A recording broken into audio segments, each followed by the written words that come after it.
Good morning to all my friends and family, and welcome to Jim's 5 a.m. Club.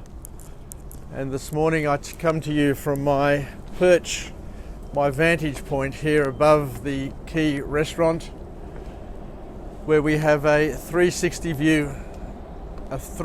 degree view of the magnificent circular quay. And this morning we're going to do a walk and talk, and we'll pick a topic, whatever topic comes into our mind, and share a moment on this beautiful Wednesday morning and kick off the day with something empowering and something where we can learn and share and both grow and develop at the same time. There we go. I've got my topic for today. Looking at that river cat down there, the Yvonne Goolagong. Wow. The tennis great. Yvonne Goolagong. Haven't heard that name for years. Of course, she changed it to Yvonne Corley, but her maiden name was Yvonne Goolagong. Anyway, not sure if you can see over there by the harbour bridge, but slightly to the right, down there in centre screen, are a number of kayaks. And there's a service here in Sydney where you can pay $100, I think it is, or $120, and go out on a kayak and paddle around the harbour bridge and Opera House and Kirribilli House and get some wonderful, wonderful photos of this great monument. So plenty of things to do in this beautiful town, this beautiful Sydney town. But today what I want to do is talk about a topic which I've got near and dear to my heart. And you can see the tall ship down there, and you can see the Yvonne Goolagong going in to the jetties over there. We've got a few more coming out. What I want to do is talk about a topic, as I said, which is near and dear to my heart. And there's a Greek saying that I'd like to maybe expand on today. And the Greek saying is that o kalos kapetanios si fortuna fenete, which translated into English is that a great captain is revealed in a great storm or in massive seas. So just looking at all these boats coming and going, as you can see, today is a still day. It's a beautiful day. But and as I say, that anybody can captain that boat on a still day and a quiet day. Anybody can moor it in the docks over there. But it's on the wild days, the big dangerous days, that the skills of a captain are tested and are showed, are on display. And I've got to admit, I was a martial artist for a number of years, and you do train. You train for years to perfect your skills, to build your strengths, to sharpen your drills, and to repeat over and over again the same thing time and time again. And you do it to train your body, train your mind, and you do it in preparation. In preparation for what? I always ask myself, why am I doing this? And I guess you're doing it to prepare yourself for that one odd occasion where you may need to defend yourself, you may need to defend your family, you may need to even defend your country. But most importantly, you do it to build your confidence, build your capability, and the more capability you have,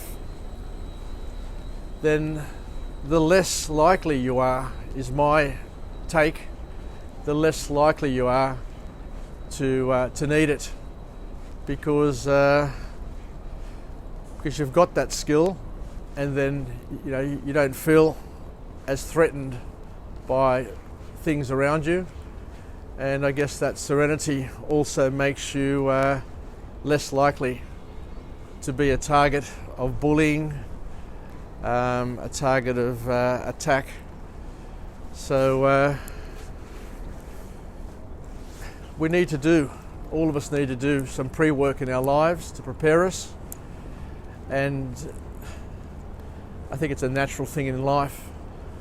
I was very fortunate, as I said, on other 5am clubs, to have worked for a great company in terms of IBM in my early years, and Telstra, Optus, and those organisations invested lots of money and lots of time in training their staff across a number of disciplines to make them complete professionals, and to give them the skills to be able to do their work, to be independent, and to be able to team with other people.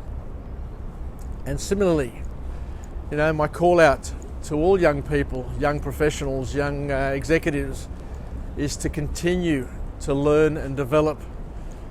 Because as Jim Rohn said many, many years ago, a university education will give you a paycheck, but self-education will make you whatever you want to be. There's no limit.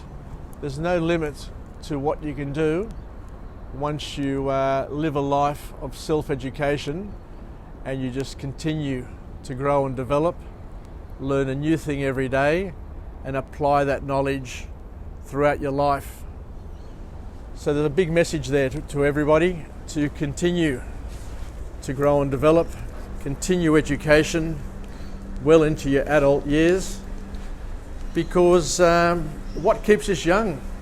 At the end of the day, as a lot of commentators say, the thing that keeps us young is that thirst for growth and development, that thirst for knowledge, that thirst for an educated mind, and the thirst to be able to join the dots and to continue to supplement what we know with what we don't know. And you could be 60 years of age, and you could be 70, you could be 80 years of age, and still have a thirst for knowledge. And that thirst for knowledge is the equivalent of you maintaining your youthfulness. There's nothing worse than being, or seeing 25-year-olds who have given up hope on growth, development, on their future, and are just coasting. Who are just coasting from the age of 25 and think that they're going to get through life. It's just, I just find it really boring to see young people who are not invested in their futures, who are not invested in their families, in their knowledge, in their growth and development. Because there will come a time, and we all know that in life, we have one problem, two problems. It's all okay. You can get through that sort of stuff. You can get it through it easily. But there comes a time for all of us where we get a tsunami of challenges which hit us all at once. And that's the time, as we said before, that's the time that I alluded to, that the mark of a great captain is the ability to manage and to get through that massive storm, that once in a lifetime, that once in a generation storm. And it happens to all of us. As I said before, it's almost guaranteed that in our lifetimes we're going to get some massive challenges. And I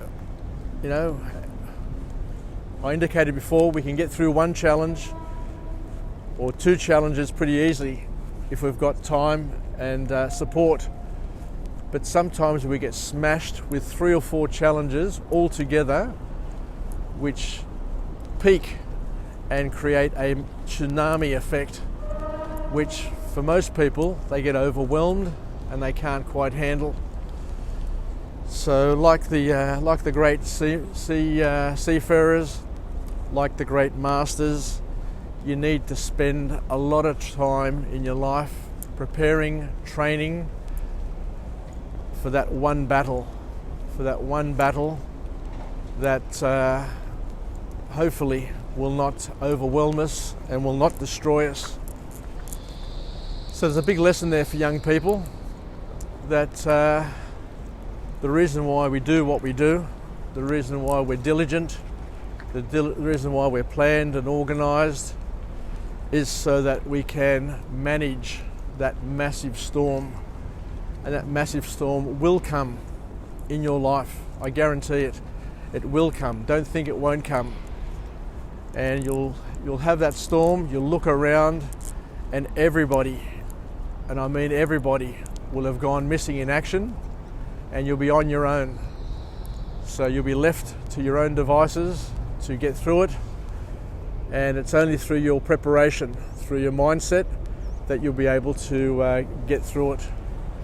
Anyway, let's finish off with a positive affirmation. I'm alive, I am well, and I feel absolutely great.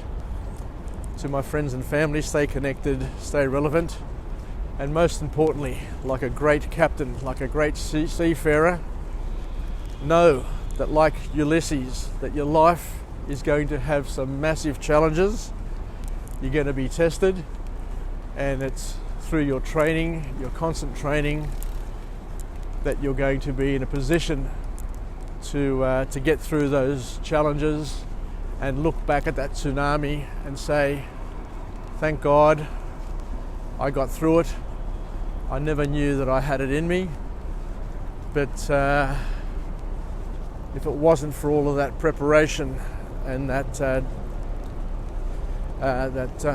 training that I went through, that I may not have been able to make the most of the opportunity as it presented itself. Because a lot of people say that when you look back over your life, your toughest and worst day ends up becoming your best day, because that's the time where you grow and develop at your absolute maximum, and you find out who you really are as a person, and of course you find out who the others around you are as people as well. Take care, and until tomorrow, I look forward to chatting to you again from Jim's 5am Club. Yassas, and let's just focus in on the Opera House again, and we'll talk again. Thank you for being with me. Thank you for joining me on this beautiful journey. Yassas, take care, and bye for now.